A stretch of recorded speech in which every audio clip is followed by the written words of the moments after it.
Blog Talk Radio.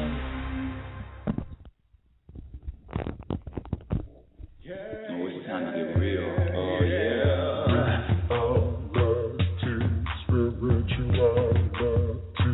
It's the new experience.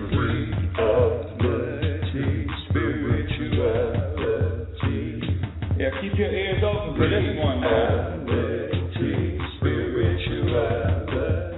You got a question for RLN?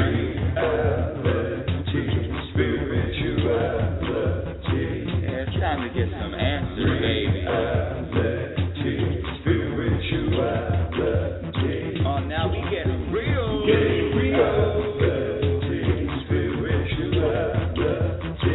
it's time to get down.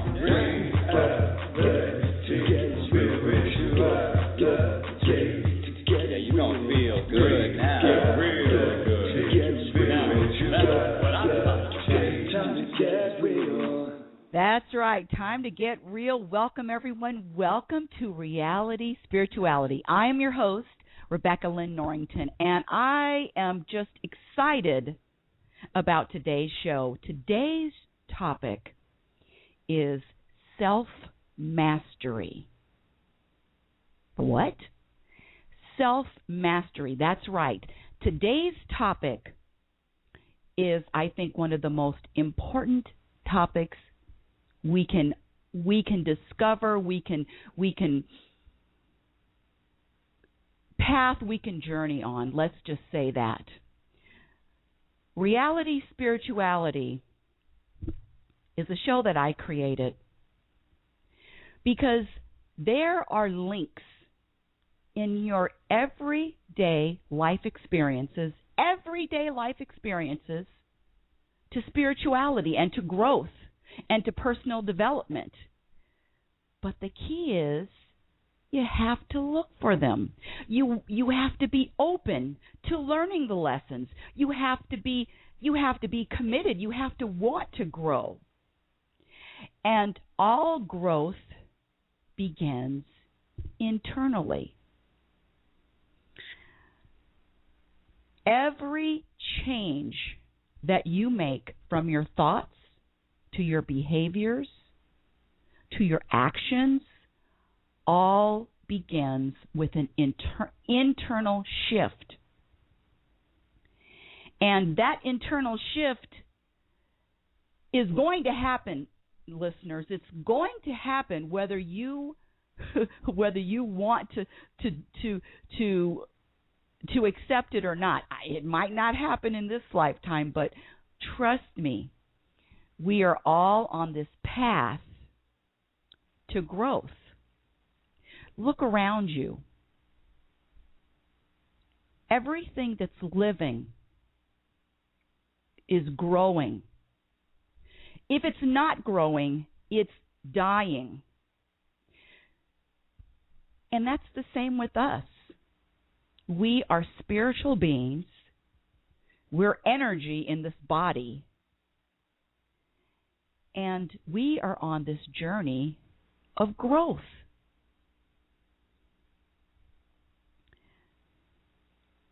I have committed my days, my weeks, my months, my years to this personal journey of becoming someone different than who I was last week. And with that, when I say growing and becoming something different or someone different than you were last week, what that does is it opens me up to unlimited possibilities. If I still have the same views that I had last year, that means I ain't grown since last year. If I still have the same irritations that I had last year, whatever it be, whether it's somebody cutting me off on the road, someone slow walking in front of me, whatever irritation, if I am annoyed and bothered by the same things that I was annoyed and bothered by 6 months ago, a month ago, then I'm stuck in the same spot. And that's when I mean when I'm talking about the topic of self-mastery. Now, with anything, growth takes a couple of ingredients.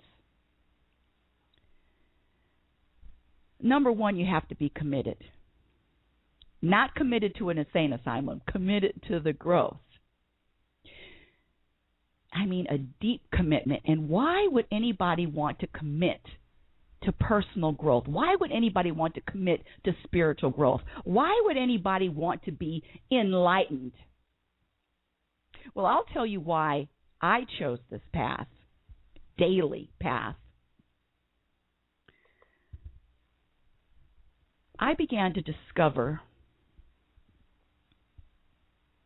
with just switching a behavior, and I'm going to get to specifics in a minute, that I began to enjoy life more. I'm happier. I have this internal foundation, this internal peace that cannot be moved or shaken or budged by any event that happens. In fact, I'll give you an example right now. I have property taxes, and for whatever reason, the check that I sent to the California property tax bounced. Now, with a bounce check comes penalties, comes not only penalties from the bounce check, but penalties from now I'm late. I'm overdue, so that's another penalty. And I just discovered that yesterday when I got a letter in the mail. Your check bounced. I have to say that I have never in my life had a check bounce, ever. But this is how I viewed it. The universe is teaching me that everything is okay. Whatever happens in the real world, it is okay. It's supposed to happen because there are lessons attached to a check bouncing. My lessons were both hands behind the head. It'll all work out. Monday, make a couple of calls, correct the situation. But there's no worry. There's no fretting. There's no anxiety. And the universe has been working with me, Jesus, for decades now. That whatever is fired at me, guess what? I'm just going to keep rolling on the river. It is just a relaxing state that, quite frankly, I feel uncomfortable if I'm not relaxed. I want to invite you to call in with your questions, comments, suggestions. What's happened to you? Because I am going to share a huge story. This is what happened last week to me. But let me give you the call-in number. It's 646-564-9619. 646-564-9619. When I use the term self-mastery, it's because there is a reward that I receive when I master self. A reward that's worth more than any amount of money. A reward that is worth more than any title I could imagine. The reward is heaven on earth. I am creating right now and for the rest of my lifetime heaven on earth. And I mean that sincerely. You have the ability to create heaven on earth. You, my dear listener, are the most powerful person in the universe. And more importantly, you don't have to search for your power, because your power lives within you. Your power is your birthright, and you have the ability to access this power at any moment. When you access your power, you're making choices in your behavior. You're making conscious choices in your behavior, in the words you use, in your actions. And this is what I mean when I say self-mastery. And mastering yourself includes mastering your emotions, behaviors, and actions. And when I say mastering my emotions, I am only interested in emotions that are going to lift me up, emotions that are going to make me feel connected, emotions that are going to feel good. I am not interested in feeling sad. I am not interested in feeling misery. I'm not interested in feeling bad and feeling frustrated. I've done that. I've done that for over 56 years. Okay, let me back that up. Not 56 years. But for a long time. And in the last 3-4 years, I've gotten to a point where I don't invite anything in that isn't going to elevate me. I'm going to give you an example of what I mean. Because without the example, sometimes it's hard to understand what the hell I'm talking about. So when I say you make choices, you choose what emotion, you choose your behaviors, I'm talking about making conscious choices. We're not taught to make conscious choices. No, we're taught to make unconscious choices. We're taught to, do what everybody else does, feel like everybody else does if there's an event. But let me cut to the chase.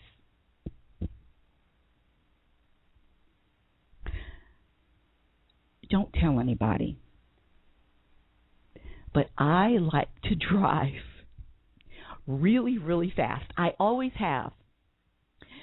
At one time when I was younger, I thought that I was going to be a race car driver. I love speed. I love driving fast. And I've gotten a few speeding tickets, not lately, but that's a little bit of background. So last week, I was driving my car to, it was a routine drive. I drive to a bus station where I park my car and ride public transportation into downtown Los Angeles.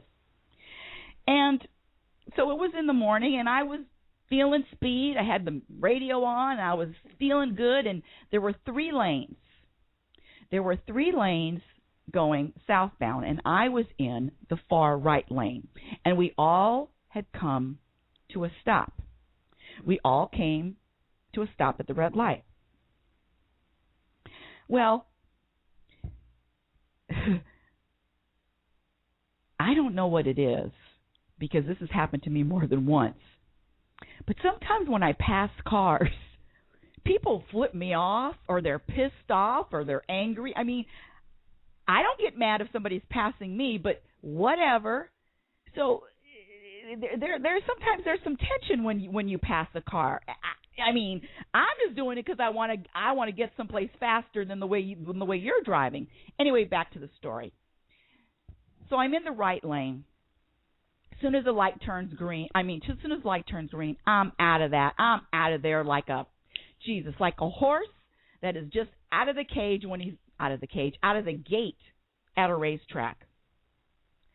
And I'm flying. Well, I didn't start flying, but I'm ready. I got the foot all the way down to the pedal. And the gentleman on my left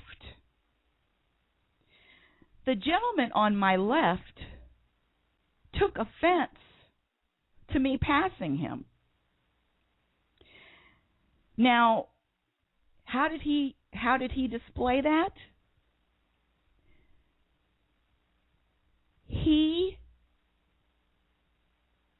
took his steering wheel and turned it into my lane because I was actually going to pass.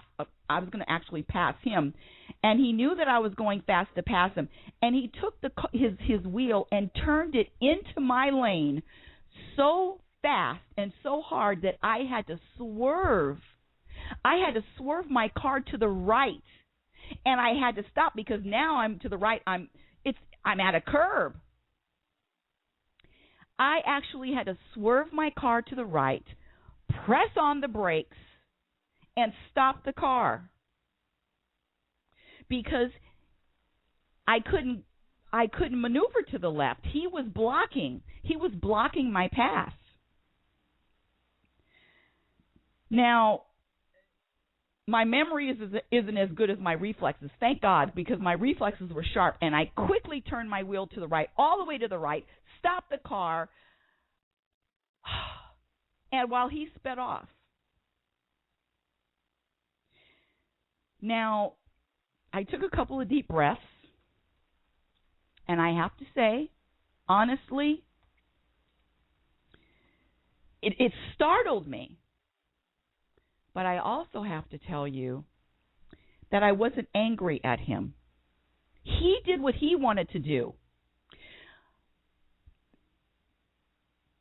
But I chose another emotion. I didn't choose the typical response of anger and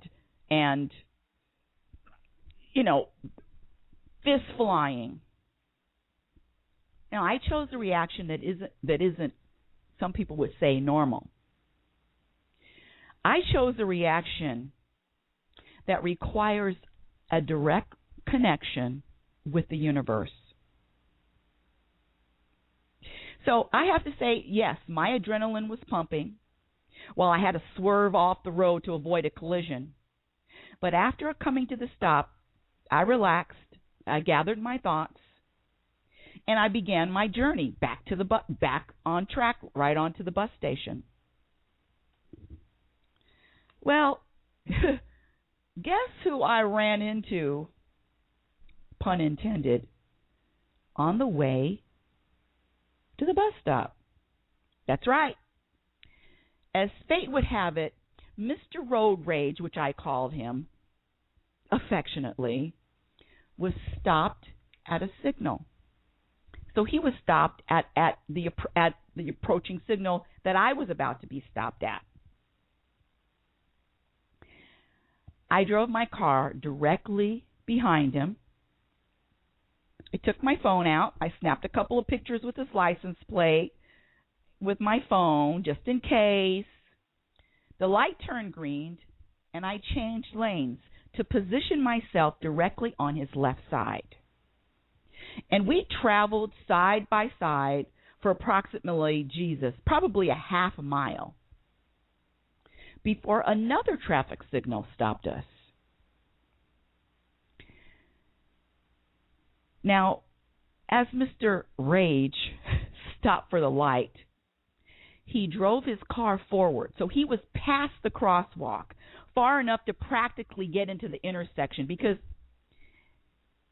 he wanted to avoid my eyesight, or he wanted to be in front of me. And guess what? I did the same thing.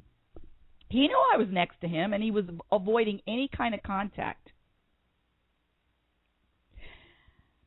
I rolled down, as we were stopped at the light, I rolled down my passenger window. And he continued to stare straight ahead. I tapped on the horn to get his attention. Toot toot. Not a long laying horn, just a toot toot toot toot. And he ignored me. I tapped again. Toot toot. Well, he finally looked my way. And when our eyes met, I clasped my hands together, like in a submissive praying position. My demeanor was calm. And I motioned for him to roll his window down. And after a few seconds he did, reluctantly. And then I began with, still with my hands clasped together, "Sir?" Yes, I called him sir. "I was almost in an accident because of the way you changed lanes." I continued to speak in a very calm, sweet voice. I said, "Please be careful." And my hands were still in the praying position. And at that moment, we looked directly in each other's eyes. And this attempted murderer, this Mr. Road Rage, he was confused. He was confused and he was lost for words. He wasn't expecting this response. He wasn't expecting my chosen response. I gave him a reassuring smile and I said, "It's okay." I just smiled. And do you know what this man said? This man who just tried to run me off the road purposely. Do you know what he said to me? "I'm sorry, I didn't see you." He said, "I'm sorry, I didn't see you." And then I quickly said, oh, no problem. I said, "Thank you." I said, "Just drive safely." And then I flashed the universal peace sign, and I drove off. And I have to say, I had to check the rearview mirror to make sure I was the one speaking, because 2 years ago, or even a year ago, I would have used every expletive that I know. I would have threatened to call the police. I would have called the police. I would have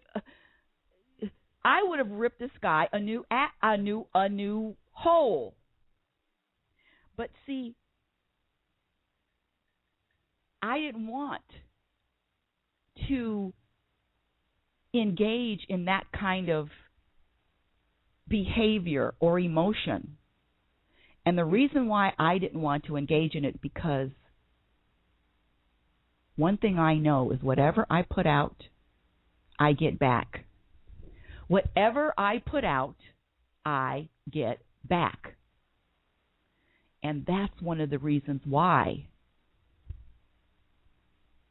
I'm choosing different responses, different behavior, different emotions. Now, Mr. Road Rage, his statement of "I didn't see you" was untrue. And, of course, his actions were deliberate. However, I chose to ignore the evidence to create what's more important to me. And what's more important to me, more than anything else, is internal peace. And this is when the practice of self-mastery comes into play.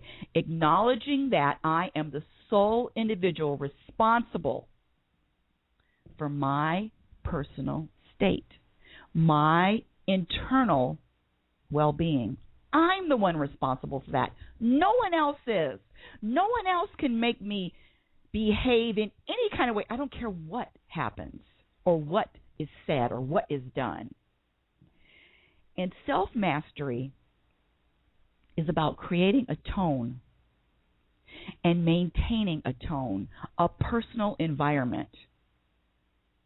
And you are the only one that has control over your personal environment. No one else can bring you up or take you down. I wasn't going to allow this person that drove me off the road aggressively. I wasn't going to allow him to move me in any way other than, moving over to the side. But no. So my power and your power, my dear listeners, lies in your choices, your everyday, moment-by-moment choices.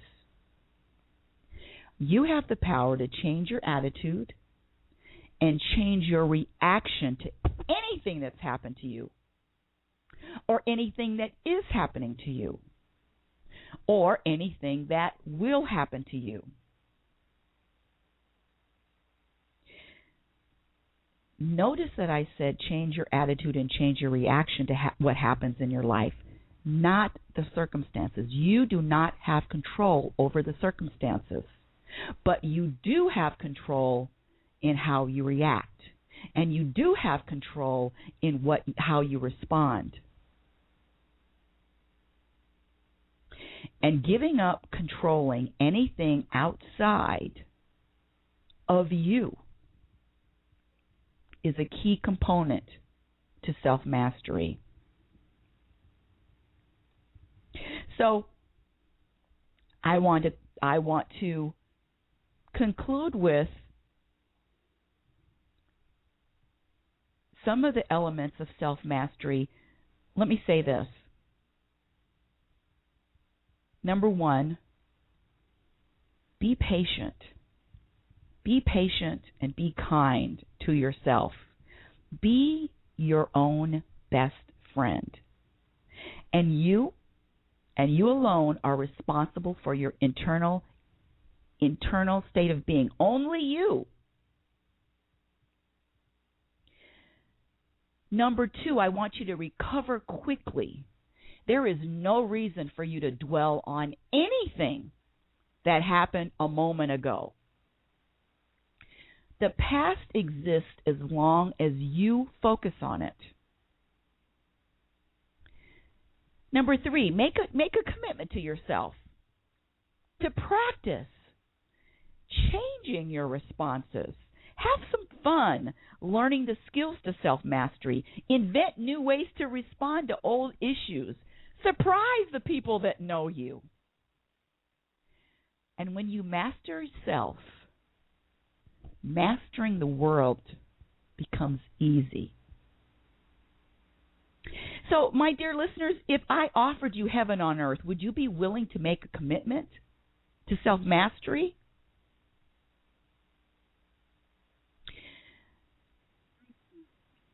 Interesting enough, some people are committed to self-mastery and some aren't. Some people are governed by circumstances and some people are governed by other people. I don't choose either one of these options because I've already lived that way. And I still remember how it feels. It feels like when you don't master self, it feels your life is like riding a roller coaster, up, down, up, down, up, down, and the ride never ends. And the ride never ended for me until I chose to master self.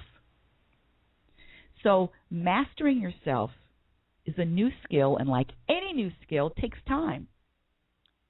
And more importantly, patience.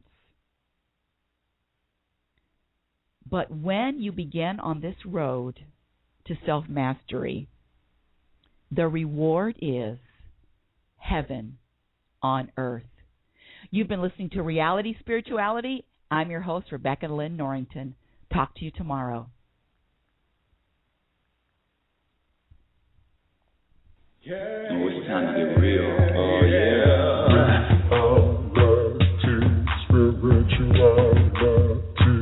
It's a new experience.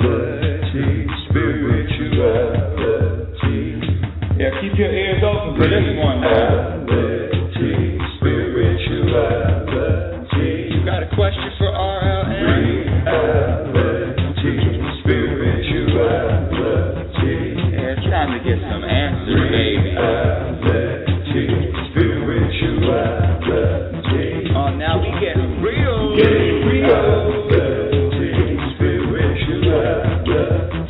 Yeah, time to get down.